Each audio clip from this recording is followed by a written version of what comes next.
How did a medical emergency expose your best friend's darkest secret? I was out shopping for my boyfriend's birthday when my phone lit up with an emergency medical alert. My brother's heart rate was spiking rapidly, and his oxygen levels had started dropping.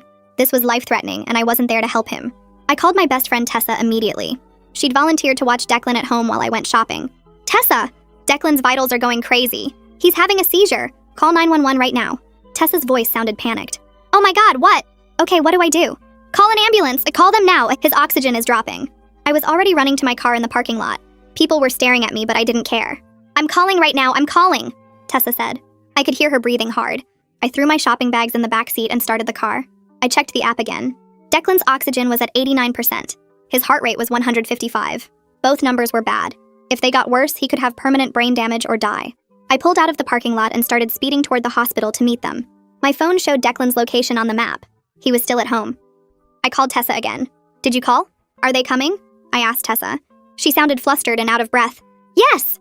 They're coming. They said 4 minutes. Then my phone buzzed. Tessa sent me a screenshot. It showed a 911 call screen that said, ambulance dispatched, ETA 4 minutes, St. Mary's Hospital. I felt a tiny bit of relief. Help was coming, but I kept checking the app. Declan's oxygen was at 87 now. 8 minutes went by. I was halfway to the hospital. I checked Declan's location again. He was still at home. They should have picked him up by now. I called Tessa again. Where's the ambulance? They should be there. I don't know, Tessa said. Maybe traffic? I can hear the sirens getting closer. Okay, I'm almost at the hospital. Tell them to hurry. Then I heard something weird. Music playing in the background, and someone's voice laughing. Tessa, is someone there with you? Who is that? What? No, that's just the TV. I'm waiting for the ambulance. Something felt wrong, but I didn't know what. 5 more minutes passed. I pulled into the hospital parking lot. I checked Declan's location on my phone. Still home. My stomach dropped. The ambulance should have taken him by now. It had been 13 minutes since Tessa called 911. I checked the app. Declan's oxygen was at 84. His heart rate was 165. He was in critical danger. I called Tessa. It rang twice and went straight to voicemail. I tried again. Voicemail.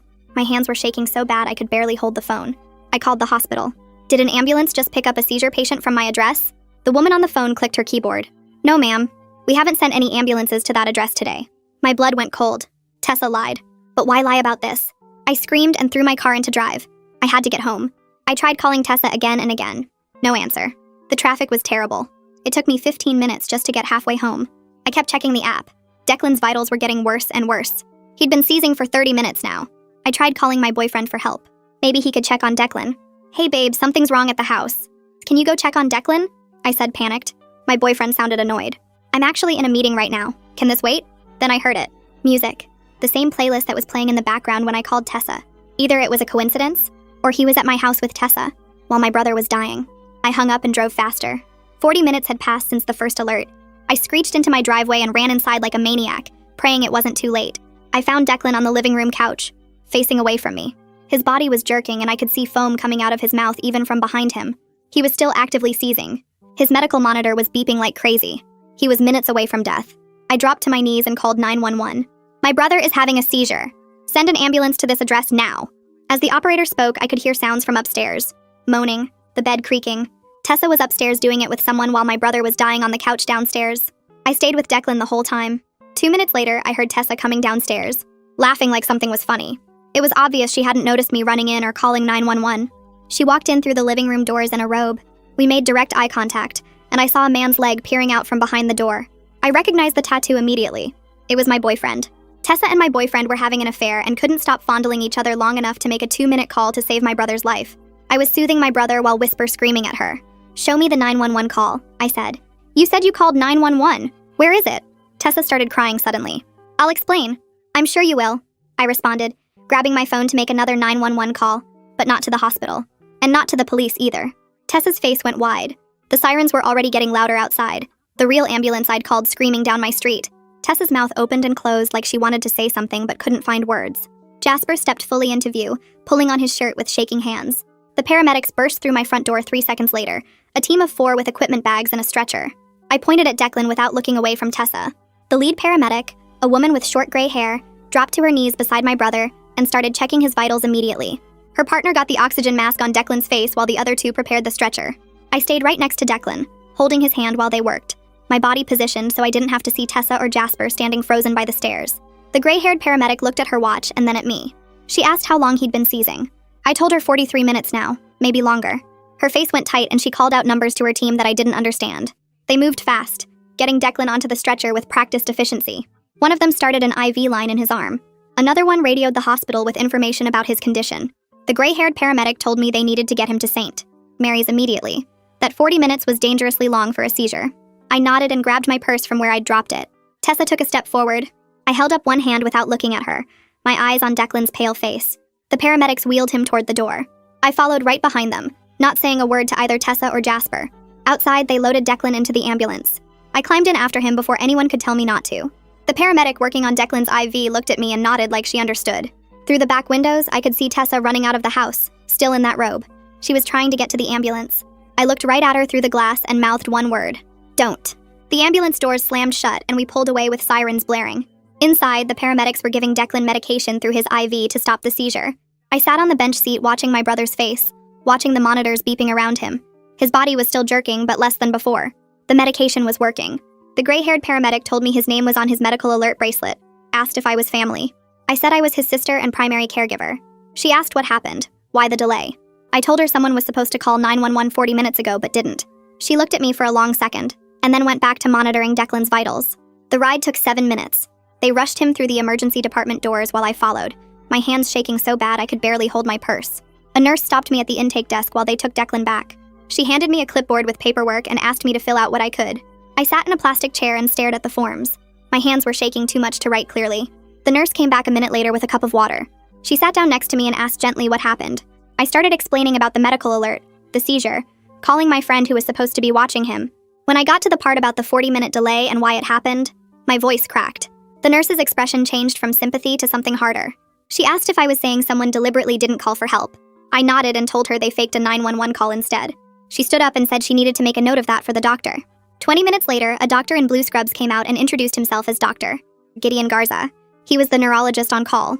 He told me they'd given Declan medication to stop the seizure and it had worked, but they needed to run a full workup. Brain scans to check for damage from the prolonged seizure. Blood tests to check his medication levels. He explained that 40 minutes was extremely dangerous for a seizure. We wouldn't know the full extent of potential complications for at least 24 to 48 hours. I asked what kind of complications. Dr. Garza listed them carefully. Brain injury, cognitive effects, increased seizure frequency, memory problems. I sat there taking it in while he talked. He said they were moving Declan to the ICU for close monitoring. I could see him once they got him settled. I thanked him and he walked back through the double doors. I sat in the waiting room feeling numb and exhausted. My phone started buzzing in my purse. I pulled it out and saw texts from Tessa filling my screen. I'm so sorry. Please let me explain. It's not what you think. I didn't mean for this to happen. Please talk to me. I deleted each one without reading past the first few words. More texts kept coming. I blocked her number completely. My phone rang 3 times in a row. Jasper calling. I blocked him too. The silence felt good. I sat there staring at the wall, feeling nothing but cold contempt for both of them. An hour passed. I texted my coworker Fiona that I wouldn't be at work tomorrow. Family emergency. She texted back immediately asking if I was okay, if I needed anything. I told her I was at St. Mary's Hospital.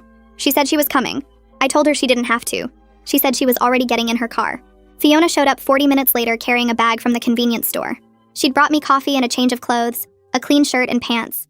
She sat down next to me in the waiting room without asking questions. Just sat there with me while we waited for news about Declan. Her quiet presence was the first moment of genuine support I'd felt since this nightmare started.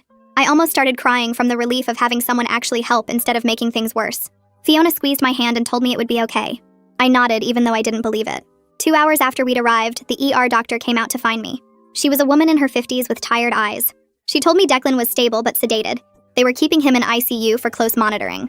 The seizure had stopped with medication, but the prolonged duration meant there was risk of brain injury, cognitive effects, future seizure complications. She said I could see him now if I wanted. I stood up immediately. Fiona said she'd wait here. The doctor led me through the double doors and down a hallway to the ICU. Declan's room was full of beeping machines and monitors. He looked small and fragile in the hospital bed, tubes and wires everywhere. I sat in the chair next to his bed and took his hand carefully. The full weight of what almost happened crashed over me all at once.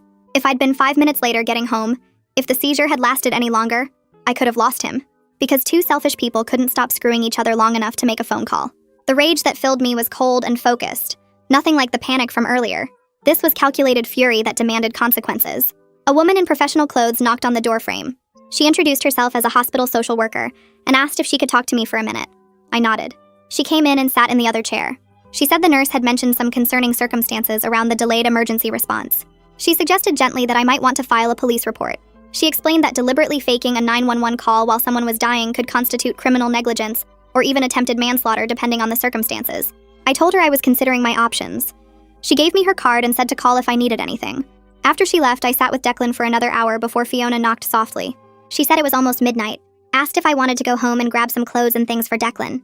I did need his medications and some clean clothes. I made Fiona wait in the car because I couldn't handle anyone else being in that house right now. Inside, the living room still showed signs of the chaos. Declan's medical monitor was on the couch where the paramedics had left it. My purse was on the floor where I'd dropped it the first time. I went upstairs to Declan's room and packed quickly, grabbing his medications from the bathroom, clean clothes from his dresser. I refused to look at the stairs or think about what had happened in my bedroom. I got out of there as fast as I could and locked the door behind me. I got back to the hospital around 1 in the morning and went straight to Declan's ICU room. Fiona said goodnight and told me to text if I needed anything. The reclining chair next to his bed was stiff and uncomfortable. I pulled the thin blanket over myself and tried to close my eyes. Every time I started to drift off, I saw Tessa's face when she walked into that living room, the fake concern in her voice on the phone, the way she laughed coming down those stairs. My eyes snapped open again. The machines around Declan beeped steadily. I checked my phone. 1:15. I tried again to sleep. This time I saw Jasper's tattoo behind that door. Heard the bed creaking upstairs while my brother was dying below. My whole body tensed up. I sat up in the chair and rubbed my face. A nurse came in to check Declan's vitals around 2. She noticed me sitting there awake and asked if I was okay. I told her I couldn't stop thinking about what happened. She adjusted Declan's IV and then looked at me. She said she'd been a nurse for 15 years and seen a lot of terrible things. But what happened to my brother made her sick. The way she said it, with real anger in her voice, made something loosen in my chest. Someone else understood how bad this was. Someone else thought I had every right to be furious. She brought me an extra blanket before she left. I managed to sleep for maybe 2 hours total that night. Morning came with bright fluorescent lights and the sound of the day shift nurses starting their rounds. Dr. Agarza showed up around 7 to run more tests on Declan. He checked Declan's eyes with a light and asked him to follow his finger. The sedation was wearing off now. Declan's eyes opened slowly and he looked around the room confused. He tried to sit up, but Dr. Agarza told him to stay still. Declan saw me in the chair and his face relaxed a little. Dr. Agarza explained they needed to check his brain function and make sure everything was working right after the seizure. Declan asked what happened. His voice was rough and quiet. I moved my chair closer to the bed and took his hand. I told him he had a really bad seizure that lasted a long time. He asked how long. I said 40 minutes. His eyes went wide. He asked where Tessa was, if she called the ambulance. My jaw clenched. I told him Tessa didn't call anyone. She lied about calling. He stared at me, trying to understand. I explained that I had to drive home and call 911 myself because she never actually made the call. Declan's face went completely white. He asked where she was now. I told him she wasn't welcome anywhere near us ever again. He nodded slowly and closed his eyes. Dr. Agarza finished his tests and said he'd have results later that day. Around 10 that morning, a man in his 30s showed up asking the nurse where to find me. She pointed him toward the waiting area where I was getting coffee. He walked over and introduced himself as Neil Chapman. The name took me a second to place. Tessa's older brother. I immediately started looking for security. Neil held up his hands and said he just wanted to talk for a minute. He said he had no idea what happened until this morning when his parents called him. I told him I didn't want to talk to anyone from Tessa's family. Neil said he understood, but he needed to hear what actually happened because Tessa was only telling everyone her version. Something in his face looked genuine. I decided to give him 5 minutes. I told him the whole timeline. The emergency alert at the store. Calling Tessa, who said she'd call 911. The fake screenshot she sent me. Waiting at the hospital for an ambulance that never came. Driving home to find Declan still seizing after 40 minutes. Finding Tessa and Jasper upstairs together while my brother was dying downstairs. Neil's face changed as I talked. He looked sick. He said he'd always known his sister was selfish and made bad choices. But this was beyond anything he could have imagined. He asked if there was anything he could do to help. I looked at Neil for a long moment. I told him the only thing that would help is if Tessa faces real consequences for what she did. Not just people being mad at her. Real legal consequences. Neil nodded slowly. He said he understood and he wouldn't try to protect her from this. Then he pulled out his phone and typed something. He showed me his screen where he'd added his contact information. He said if I needed a witness to her character or past behavior, he'd be willing to talk to police or lawyers. That surprised me. Her own brother thought she deserved whatever was coming. He said Tessa had been getting away with selfish behavior their whole lives because their parents always made excuses for her. Maybe this time she'd actually have to face what she'd done. After Neil left, I added his number to my phone under Neil, Tessa's brother, witness. I filed it away as something I might need later. Having someone from her own family willing to testify against her felt like a small win. That afternoon, a woman in professional clothes showed up and asked to speak with me. She introduced herself as Alicia Takahashi and said my mom had given her my number years ago. I remembered her vaguely from some legal stuff my mom had dealt with. Alicia said she'd gotten my voicemail about needing a family attorney. We found an empty consultation room and I explained the entire situation from the beginning. Alicia took notes on a yellow legal pad while I talked. Her expression got more and more serious as I described the fake 911 call, the 40-minute delay, finding them together upstairs. When I finished, she put down her pen and looked at me directly. She said this could be criminal negligence at minimum, possibly more serious charges depending on how the DA saw it. The fake 911 call was its own separate crime. She said I should definitely file a police report to create an official record of everything. I told her I planned to. Alicia said she'd start preparing a civil case as well for medical costs and damages. She asked if I had any evidence. I showed her the screenshots from my medical alert app, the fake 911 image Tessa had sent me, my call logs showing when I tried to reach her. Alicia photographed everything with her phone. She said this was solid evidence and we had a strong case. The next morning, Dr. Garza came in with test results from Declan's second day of exams. He sat down in the chair next to the bed and pulled out some papers with brain scan images. He pointed to areas that showed slightly unusual activity patterns. He explained that Declan's brain was showing some concerning results. The prolonged seizure had caused damage that might lead to long-term effects. Declan might have memory problems, more frequent seizures, or trouble with thinking and processing information. It was too early to know exactly how bad it would be. They'd need to monitor him for weeks or months to understand the full extent. I sat there listening to Dr. Garza list all these possible problems. Each one felt like another item to add to the list of things Tessa and Jasper would answer for. My resolve got harder and colder. They didn't just risk killing him. They actually caused permanent damage that would affect the rest of his life. Dr. Garza said they'd start Declan on stronger medications and schedule regular follow-up appointments. I asked if this would have happened if the seizure had been stopped sooner. Dr. Garza hesitated and then said probably not. Most of this damage was directly related to how long the seizure lasted. Later that day, a detective from the police department showed up to take my report. She was a woman in her 40s with short gray hair and a calm way of speaking. She sat across from me in the consultation room and pulled out a recording device.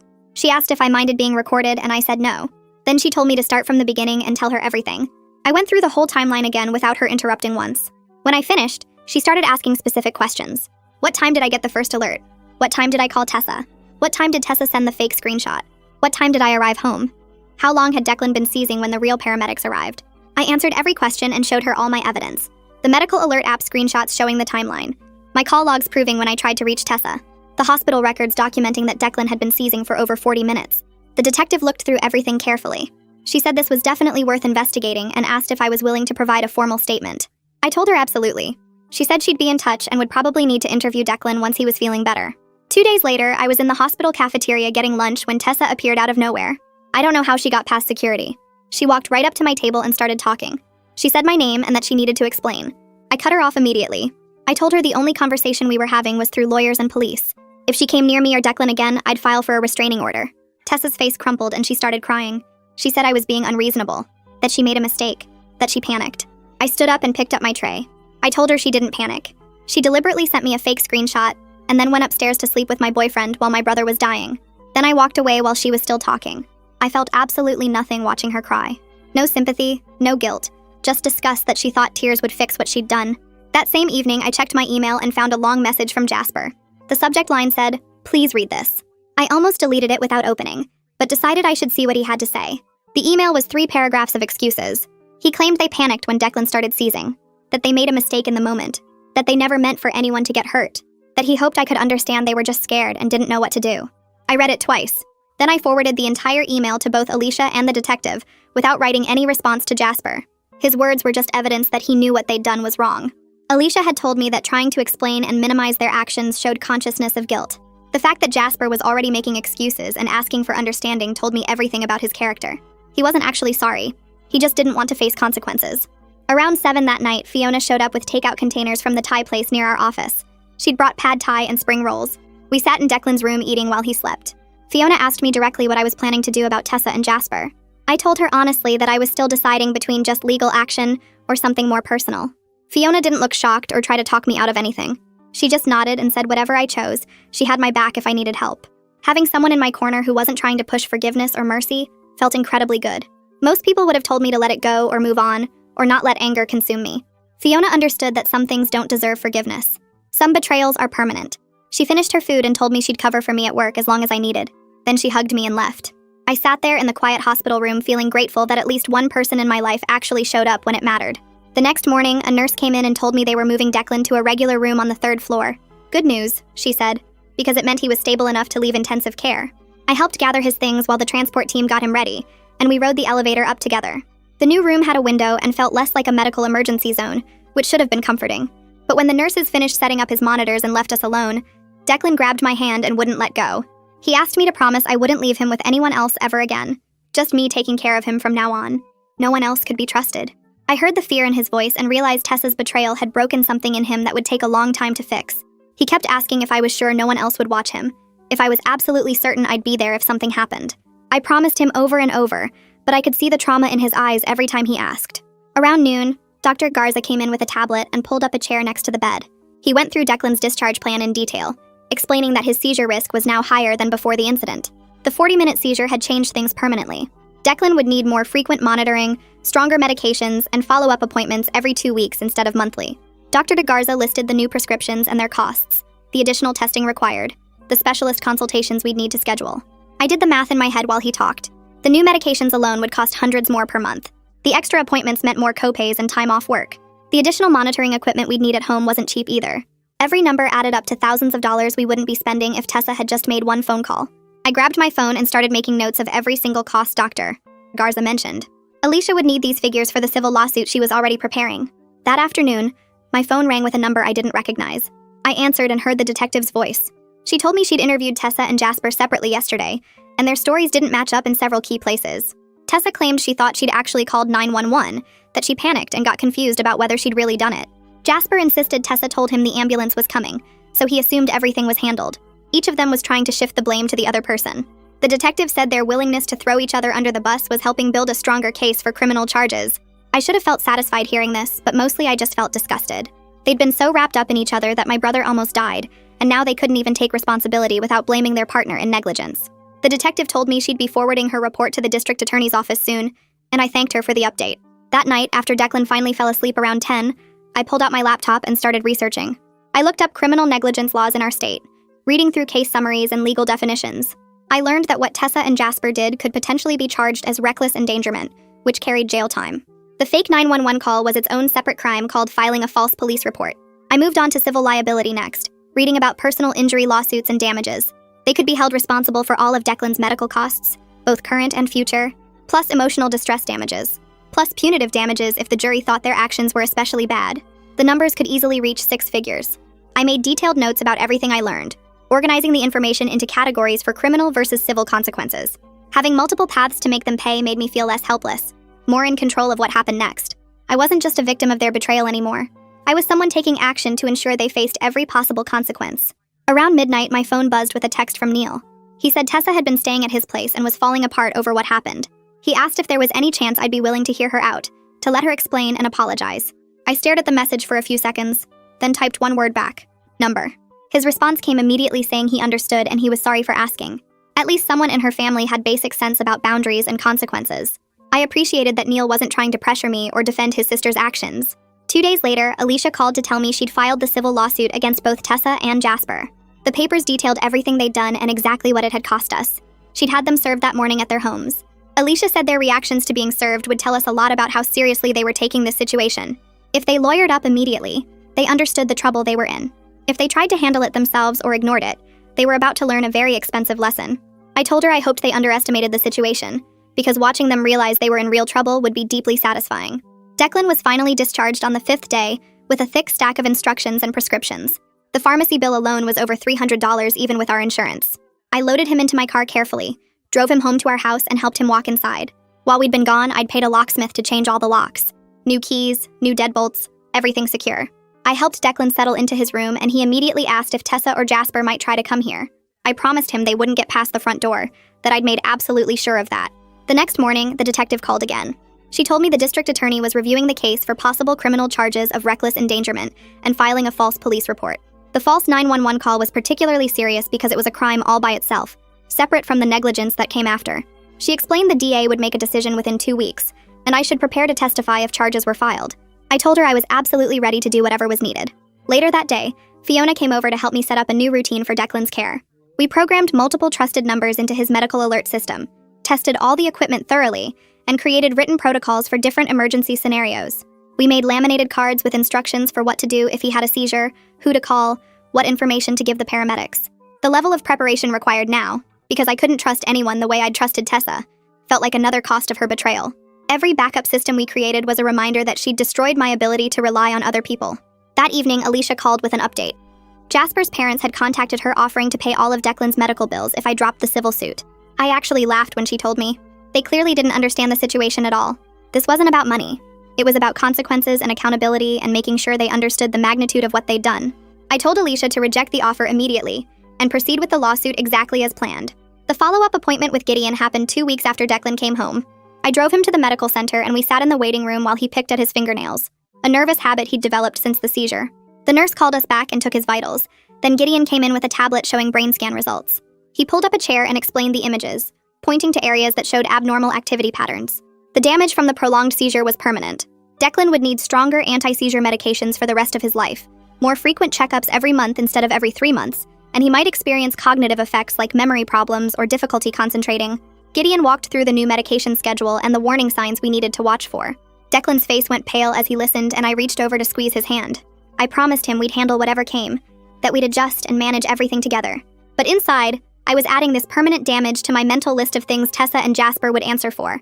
Every pill Declan would take for the rest of his life, every doctor visit, every cognitive struggle, all of it traced back to 40 minutes of their selfishness. Gideon gave us the new prescriptions and scheduled the next appointment before we left. 3 days later, I was leaving work at the end of my shift when I spotted Tessa standing near my car in the parking lot. My stomach dropped. She had no reason to be at my workplace. No legitimate business here at all. I kept walking toward my car and she stepped forward, hands up like she was approaching a wild animal. She started talking about needing just 5 minutes to explain, to make me understand what happened. I stopped about 10 feet away and told her she'd violated the no-contact order Alicia had sent. If she approached me again, I was calling the police for harassment. Her face crumpled and she started shouting that I was being unreasonable and cruel, that it was an accident, that she never meant for anyone to get hurt.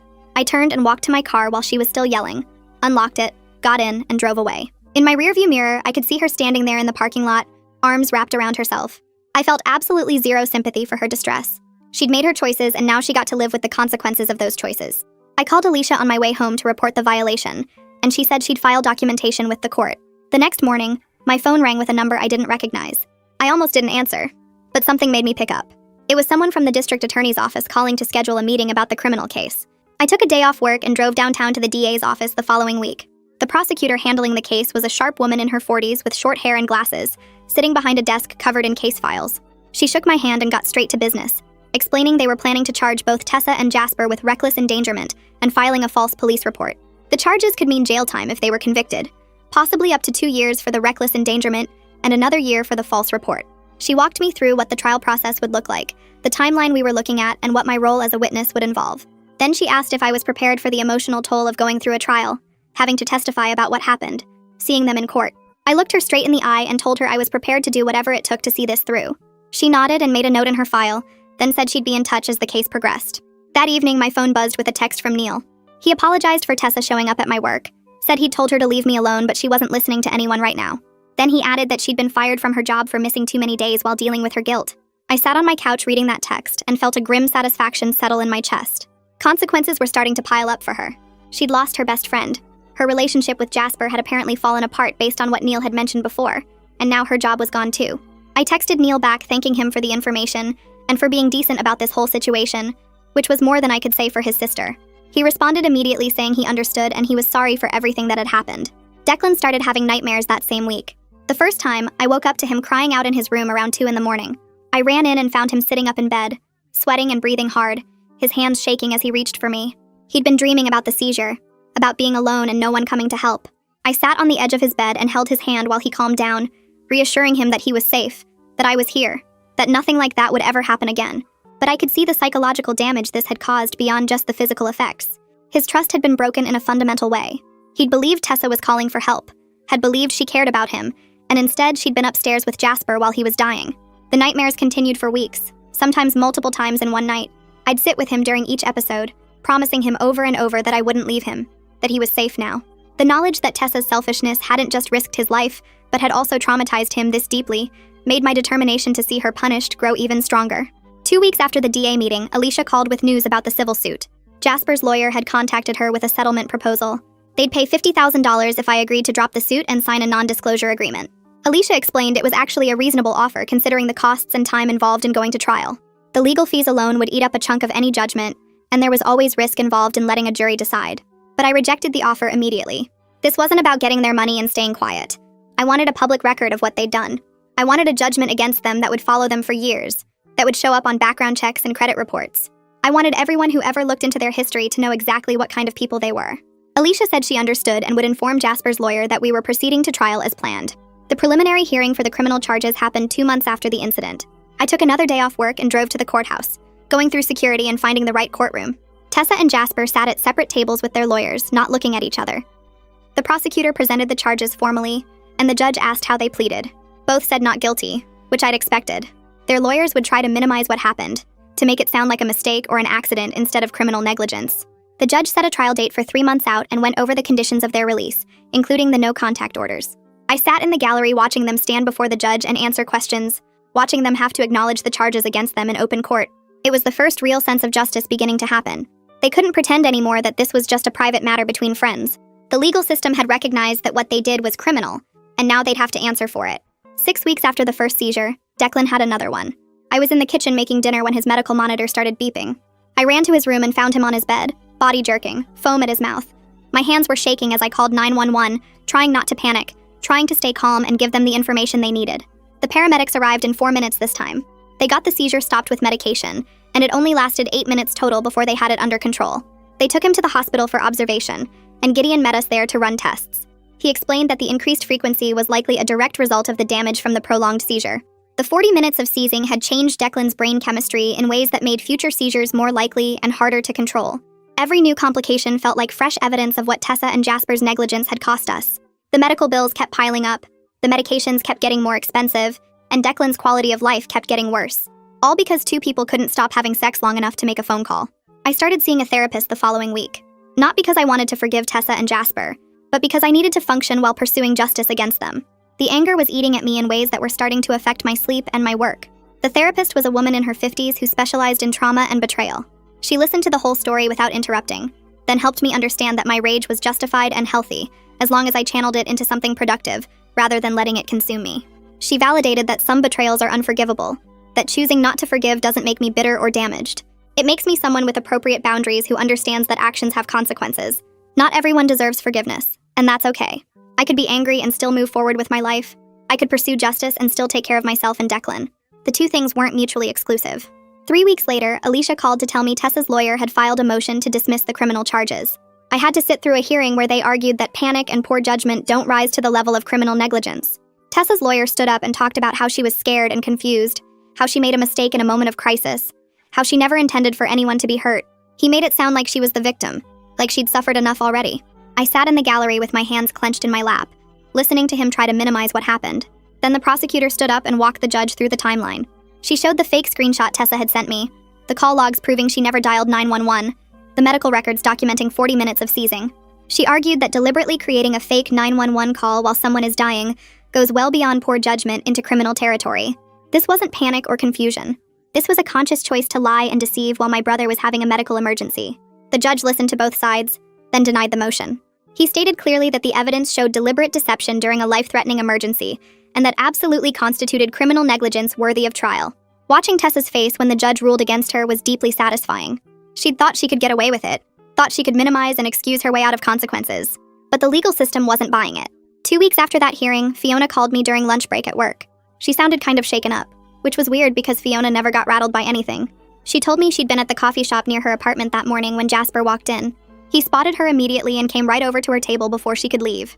He started talking fast, saying he needed her to give me a message because I wouldn't take his calls. He claimed he'd changed, that he'd learned from everything that happened, that he was going to therapy and working on himself. He said he hoped someday I could forgive him for what he did. Fiona cut him off and told him to get away from her table. She said I wasn't interested in his redemption story, and he needed to accept that some things can't be fixed with apologies. She told me she actually raised her voice at him in the coffee shop, which made other people stare, but she didn't care. The look on his face when she shut him down made it clear he'd expected her to be sympathetic or at least neutral. I thanked Fiona for having my back like that. Some people think everyone deserves forgiveness eventually, that holding on to anger is unhealthy or whatever. But Fiona understood that what Jasper and Tessa did permanently disqualified them from that grace. You don't get to nearly kill someone's brother and then ask for forgiveness like you forgot their birthday or something. The civil trial happened 3 months before the criminal one was scheduled. Alicia explained that civil cases move faster because the burden of proof is lower. We just had to show it was more likely than not that their negligence caused harm. The criminal trial would require proof beyond reasonable doubt, which took longer to build. I took 2 days off work to testify.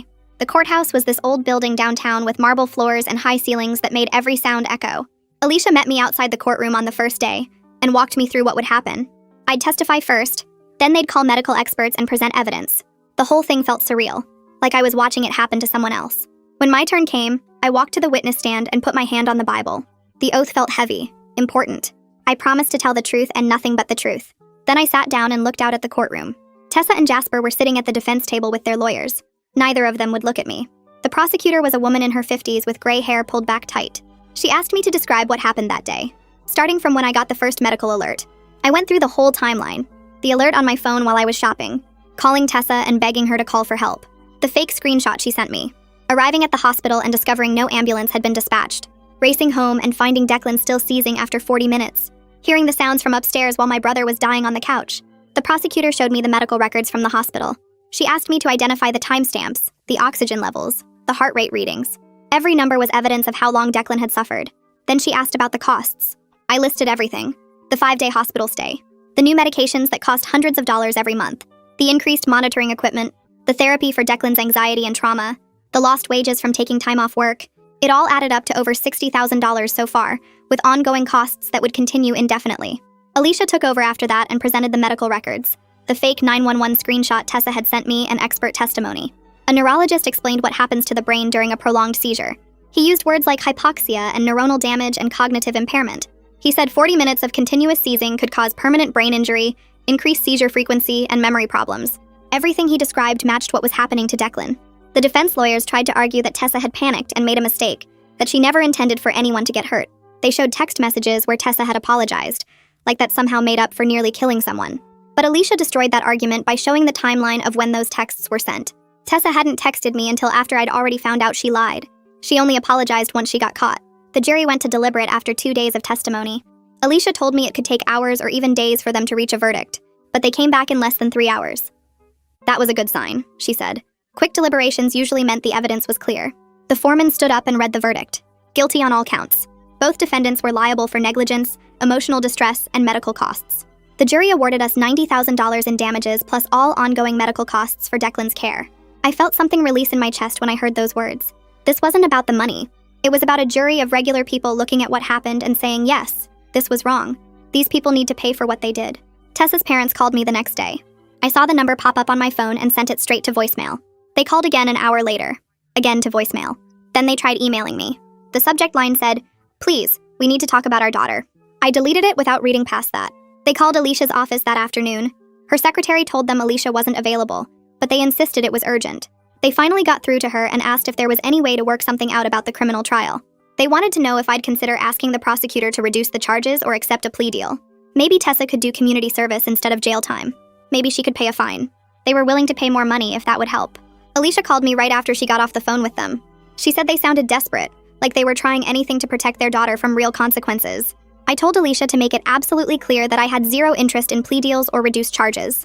I wanted Tessa and Jasper to face the full weight of what they'd done. The criminal trial would proceed exactly as planned, and I would testify again if needed. Their daughter nearly killed my brother because she couldn't stop having sex long enough to make a phone call. No amount of money or begging from her parents would change that. Alicia said she'd handle all future communication with them and would tell them not to contact me directly again. After she hung up, I sat there thinking about how their desperation to shield Tessa from accountability just proved I was doing the right thing. They wanted to protect her from consequences, but consequences were exactly what she needed to face. The criminal trial started 4 months after the incident. By then it was deep into fall and the weather had turned cold. I took a whole week off work this time because Alicia said the trial would take at least 3 or 4 days. The courtroom was packed on the first day. I recognized some people from the civil trial, plus reporters who were covering the case now that criminal charges were involved. The prosecutor was a different woman this time. Younger, but just as sharp. She laid out the charges in her opening statement: reckless endangerment and filing a false police report. She told the jury they would hear testimony about a 40-minute seizure that could have been stopped in minutes if someone had just called for help. She said they would see evidence of a fake 911 call created to deceive someone while their brother was dying. She promised to prove beyond reasonable doubt that both defendants knowingly and deliberately chose not to help, and that choice nearly cost a life. I testified again on day 2. This time the questions were more detailed, more focused on what I knew and when I knew it. The prosecutor walked me through every phone call, every text message, every moment of that nightmare. She asked me to describe finding Declan on the couch, his body jerking, foam coming from his mouth. She asked me what I heard from upstairs while I was trying to help him. I told the truth about the moaning, the bed creaking, the sounds of two people who couldn't stop what they were doing even for a medical emergency. Several jurors looked disgusted. Tessa's lawyer tried to make me seem unreliable on cross-examination. He asked if I was sure about the timeline, if maybe I'd gotten confused in the panic. But I had the medical app records showing every alert, every vital sign, every minute that passed. The evidence backed up everything I said. Then the medical experts testified. The same neurologist from the civil trial explained the brain damage again. He brought scans of Declan's brain, showed the jury exactly where the damage occurred. He said the first 10 minutes of a seizure are critical. After that, every additional minute increases the risk of permanent harm. 40 minutes was catastrophic. Another expert testified about seizure protocols and emergency response. She said the standard response time for a medical emergency like this should be under 5 minutes from call to arrival. If Tessa had called 911 when I first asked her to, paramedics would have reached Declan within minutes. The seizure would have been stopped before serious damage occurred. But because of the 40-minute delay, Declan now had permanent brain injury, increased seizure frequency, and cognitive impairments that would affect him for the rest of his life. On day 3, Tessa took the stand. She wore a conservative dress and had her hair pulled back. Her lawyer had obviously coached her on how to look sympathetic. She cried while she testified, talking about how scared she was, how she didn't know what to do, how she never meant for anyone to get hurt.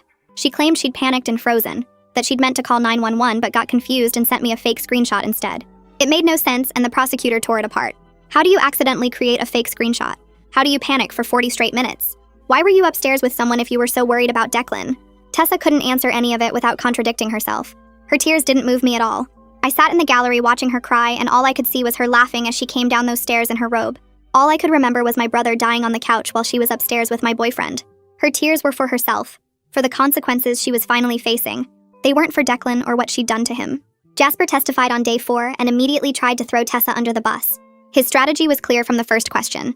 He claimed Tessa had told him she'd called 911 and the ambulance was on the way. He said he'd believed her, that he had no idea she was lying. He painted himself as another victim of her deception. Tessa's lawyer jumped up and objected, saying Jasper was trying to shift blame.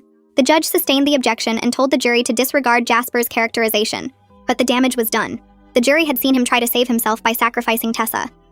They'd seen that these two people who'd been so wrapped up in each other that they couldn't call for help were now willing to destroy each other to avoid consequences. During cross-examination, the prosecutor asked Jasper why he didn't check on Declan himself if he was so concerned. Why didn't he call 911 directly instead of trusting Tessa? Why didn't he come downstairs when he heard me arrive and start calling for real help? Jasper stammered through his answers, contradicting himself multiple times. He finally admitted he'd been distracted and not thinking clearly. The prosecutor asked him to clarify what had distracted him for 40 minutes while someone was dying downstairs. He couldn't answer without admitting what everyone already knew. Their relationship, the thing that had cost my brother so much, was falling apart right there in court. They were turning on each other, each trying to minimize their own guilt by maximizing the others. It would have been satisfying if it wasn't so pathetic. These were the people I'd trusted. This was the man I'd dated for 2 years, and the woman who'd been my best friend since high school. And when faced with real consequences, they couldn't even stand together. They crumbled and blamed each other like children. The jury got the case on day 5 after closing arguments. The prosecutor summarized all the evidence, the timeline, the medical testimony, the fake 911 call. She reminded them that reckless endangerment means knowingly doing something that puts another person at serious risk. Filing a false police report means deliberately creating fake documentation to deceive authorities. Both defendants had done exactly those things. The defense lawyers argued their clients had made mistakes but not crimes, that panic and poor judgment weren't the same as criminal intent. But the evidence was overwhelming. The jury deliberated for 5 hours.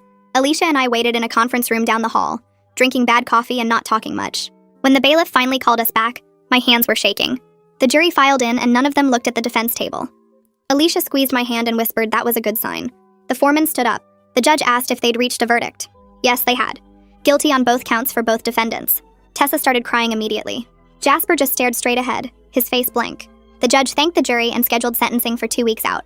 I walked out of that courtroom feeling lighter than I had in months. The weight I'd been carrying since that terrible night, the burden of knowing what they'd done and wondering if they'd ever really answer for it, finally lifted. This wasn't about revenge. Revenge would have been doing something to hurt them the way they hurt us. This was about accountability. This was about making sure they understood that actions have consequences, that you can't nearly kill someone and walk away without answering for it. Justice wasn't perfect, but it was real, and it was enough. 2 weeks later, we all gathered in the same courtroom for sentencing. The judge asked if anyone wanted to make a statement before he imposed sentence. I stood up. I'd written something the night before, but when I got to the podium, I put the paper in my pocket. I looked at Tessa and Jasper sitting at the defense table and spoke from the heart instead.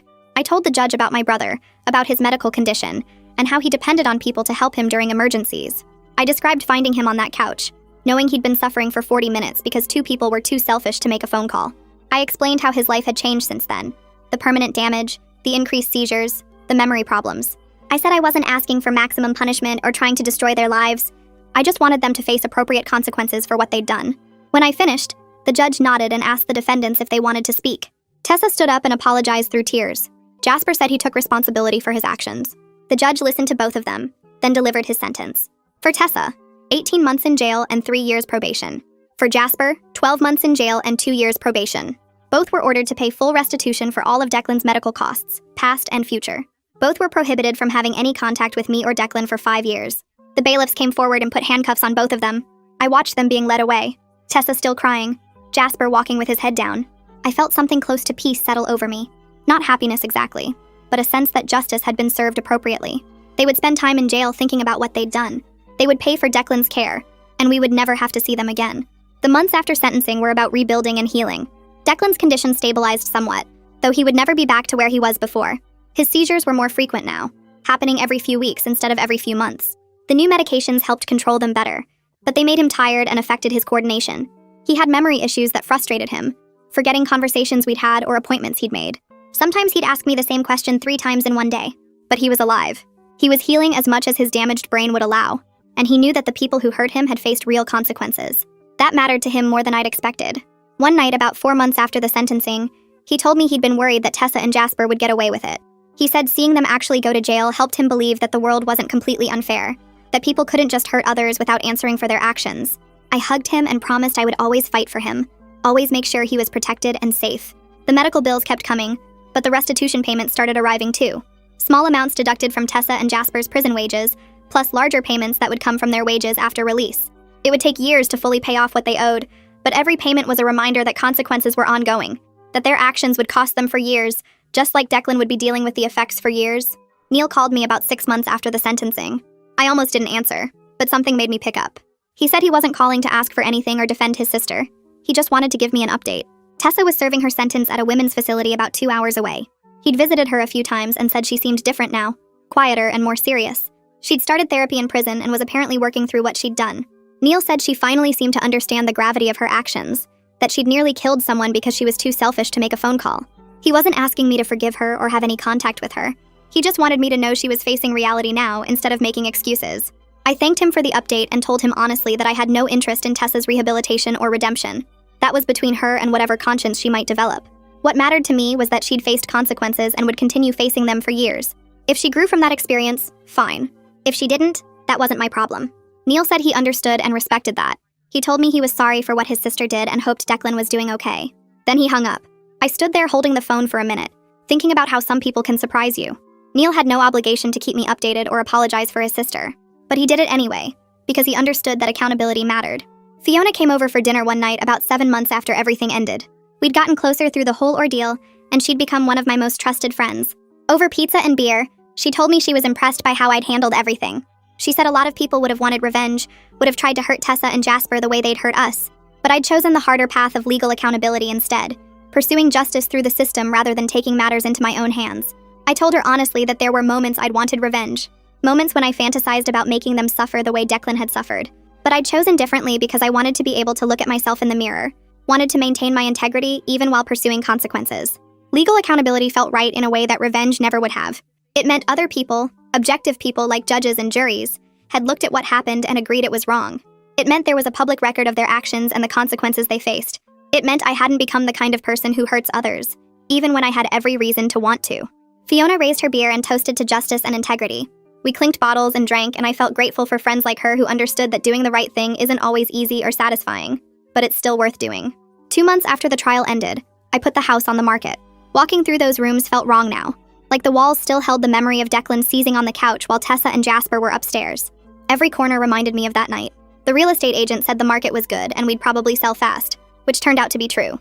3 weeks later, a young couple made an offer and we accepted. I spent the next month packing up our entire lives, sorting through what to keep and what to throw away. Declan helped when he felt up to it, but mostly he stayed in his room avoiding the memories too. The day we moved out, I didn't look back at the house. I just locked the door for the last time and drove away. Our new place was smaller, a 2-bedroom apartment across town in a quiet neighborhood. No history here, no bad memories soaked into the carpet. Declan picked the bedroom with better light, and I helped him set up his medical equipment in the corner. The first night in the new place, he slept through without waking up scared. That alone made the move worth it. We spent the next few weeks making the apartment feel like home, hanging pictures and arranging furniture until it stopped feeling temporary. Dr. Agarza scheduled a follow-up appointment 6 weeks after we moved. I drove Declan to the medical center and we sat in the waiting room flipping through old magazines until they called us back. Garza reviewed all of Declan's recent test results on his computer screen, clicking through charts and scans while we waited. He turned to face us and explained that Declan's condition was as stable as it was going to get. The seizures were managed with the current medication, happening about once every 6 weeks instead of the daily episodes he'd had right after the 40-minute seizure. The cognitive issues had plateaued, meaning they weren't getting worse, but they also weren't going away. Declan would always have some memory problems and slower processing speed compared to before. Garza said this was survival and stability, which mattered more than perfect recovery. He adjusted one of the medications slightly and scheduled another appointment for 3 months out. In the car afterward, Declan asked me if I was disappointed that he wasn't back to normal. I told him I was grateful he was alive and that we'd made it through the worst. He nodded and looked out the window. I meant what I said, but part of me would always be angry about what was taken from us by two people who couldn't stop screwing each other long enough to make a phone call. The first restitution payment arrived in my bank account on a Tuesday morning 2 months after sentencing. I checked my phone and saw the deposit notification. $73 from Tessa Moss. Another notification came through right after. $56 from Jasper Lane. These tiny amounts were being garnished from whatever jobs they'd managed to get, probably minimum wage positions since their criminal records made better employment hard to find. I did the math in my head. At this rate, it would take them over 10 years to pay off the full judgment. Every month for the next decade, these small deposits would show up as a reminder that consequences were ongoing. Their actions kept costing them, just like Declan kept dealing with seizures and memory problems. I showed Declan the bank notifications, and he stared at the numbers for a long time. He said it felt weird that money could somehow make up for what happened, but I explained it wasn't about the money making things right. It was about them paying a price that lasted, about accountability that didn't end when they walked out of jail. He understood that. We both understood that some debts take years to pay off. I started volunteering with a medical advocacy group called Safe Response Network 3 months after we moved. They helped families create emergency plans and navigate medical crises. I attended a training session where they taught us about backup systems, emergency protocols, and how to identify reliable caregivers. Everything I'd learned the hard way, they were teaching to others so they wouldn't have to learn it through trauma. My first assignment was helping a mom whose son had epilepsy set up a monitoring system with multiple emergency contacts. I walked her through testing every number, creating written protocols for different scenarios, and making sure no single person was responsible for life or death decisions. She thanked me about 5 times and said she felt so much safer knowing she had backup plans. Driving home that day, I felt like the nightmare had turned into something useful. I couldn't undo what happened to us, but I could help other families avoid it. Declan said he was proud of me when I told him about the volunteer work. That meant everything. His opinion mattered more than anyone else's because he was the one who'd almost died. A journalist from some medical safety website contacted me 4 months after the trial. She sent an email explaining she was writing a story about medical negligence and betrayal, and she'd found the public court records from our case. She wanted to interview me about what happened and how the legal system responded. I read her email twice and then deleted it.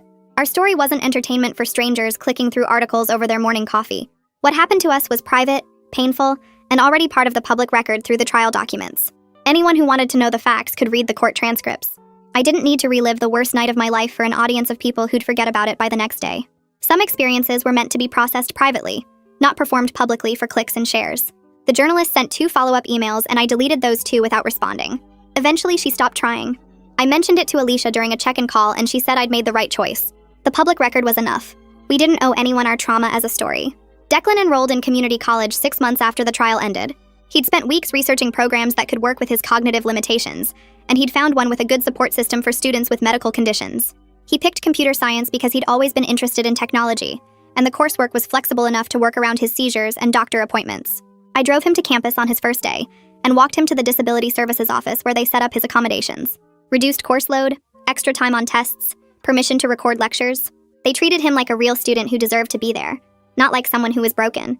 He came home after his first class looking tired but happy. Over the next few months, I watched him work on assignments at the kitchen table, sometimes struggling with concepts that would have been easy for him before, but pushing through anyway. He wasn't the same person he'd been before the seizure, but he was building a life that worked for who he was now, and that took more strength than most people ever had to show. I was proud of him every single day. Neil called me about 10 months after the trial to tell me Tessa was released early. She'd served 12 months of her 18-month sentence because of good behavior in prison. He said she was moving to another state to start over, somewhere nobody knew what she'd done. I listened to him talk and felt absolutely nothing. No anger, no satisfaction, just blank indifference. She'd served her time, she was paying restitution, and now she was leaving. That was exactly what I wanted. Her gone from our lives permanently. No possibility of running into her at the grocery store or seeing her at some mutual friend's party. Neil asked if I had any message for her, and I said no. He thanked me for taking his call and hung up. I sat there holding my phone for a minute, thinking about how Tessa was free now, while Declan would never be free from the effects of that 40-minute seizure. But at least she'd faced consequences. At least there was a public record of what she'd done, and a criminal conviction that would follow her wherever she moved. That had to be enough because it was all the justice the system could provide. I heard through Fiona about 8 months later that Jasper had completed his sentence and probation. He was working some low-level job at a warehouse, barely making enough to cover rent and the monthly restitution payments. Fiona had run into someone who knew him, and they'd mentioned he was struggling. She told me this while we were having coffee and watched my face to see how I'd react. I felt no guilt about his struggles.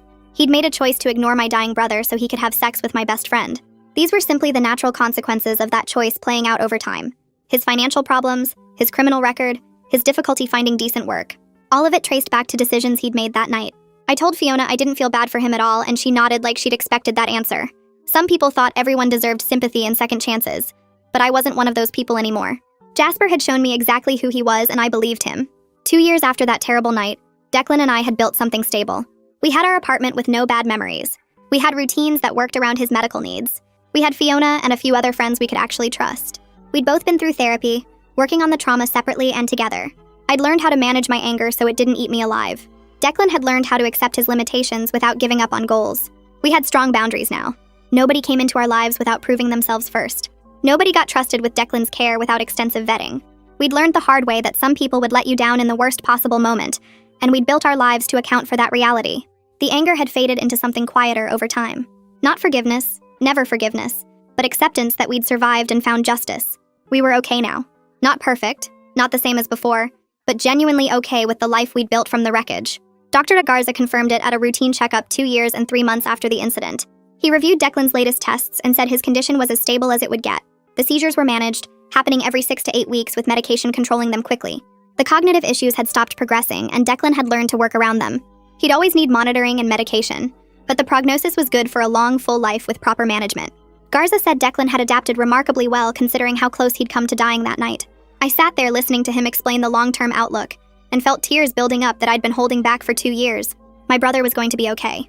Not cured, not back to who he was before, but okay. We'd made it through the worst and come out the other side alive. That was more than we'd had during those 40 minutes when I was racing home not knowing if he'd still be breathing when I got there. Garza handed me a tissue and I wiped my eyes, embarrassed to be crying in his office. But these were relief tears, the kind that came when you finally believed the nightmare was really over. A few months later, my boss called me into her office and told me I was getting promoted to senior coordinator with a significant raise. She said my dedication through everything that happened showed the kind of reliability they valued, and the team had voted unanimously to support my advancement. I walked out of that meeting feeling something I hadn't felt in a long time, like my life was moving forward instead of just surviving. Fiona caught me in the break room afterward and hugged me, saying I was the most resilient person she knew. I shook my head and told her it wasn't resilience. Not really. It was just refusing to let other people's betrayal destroy the life I was building. There was a difference between bouncing back and simply deciding you won't be broken, and I'd chosen the second one. She nodded like she understood exactly what I meant. 3 years after that terrible night, I sat in the audience at the community college graduation ceremony, watching my brother walk across the stage to accept his associate's degree in computer science. He moved carefully, still aware of his limits, but his face showed pure pride in what he'd accomplished. I cheered so loud when they called his name that people around me smiled, and I didn't care if I looked silly because Declan had worked twice as hard as other students to get here. The cognitive challenges made everything harder for him. Reading took longer. Remembering information required extra effort, but this achievement was entirely his own. After the ceremony, we went out for dinner and he told me something that stuck with me. He said he was grateful I fought for consequences against Tessa and Jasper because it helped him believe that justice exists, and people can't just hurt others without answering for it. That belief mattered to him, helped him trust the world again even just a little bit. I squeezed his hand across the table and told him he deserved justice, deserved to see them face real accountability for what they did. On the 4th anniversary of the incident, Declan and I had a quiet dinner at home. Nothing fancy, just pasta and salad at our kitchen table. We talked about how far we'd come from that terrible night when I found him seizing on the couch, while 2 people who should have protected him were upstairs together. We discussed the life we'd built, the apartment with no bad memories, the routines that kept him safe, the friends we could actually trust like Fiona. We acknowledged the justice we'd achieved through the legal system, watching Tessa and Jasper face criminal charges and civil liability for their choices. Neither of us had forgiven them, and we didn't plan to. Some betrayals are permanent, and that's okay. We'd healed in the ways that matter without requiring forgiveness to move forward, without pretending what they did was something we could just get over. I looked at my brother now, healthy and educated and building his own life, and felt deep gratitude that I got home in time that day. The 40 minutes didn't cost us everything, though they cost us plenty. We lost things we can't get back. Declan's perfect health, my ability to trust easily, the innocence of believing people will do the right thing in emergencies. But we gained clarity about who deserves our trust and what real accountability looks like. Our lives are good now, built on stronger foundations than before, with better boundaries and more careful choices about who we let close. We're both genuinely happy with the future we're creating together, and that happiness feels earned, not given, which makes it mean something real.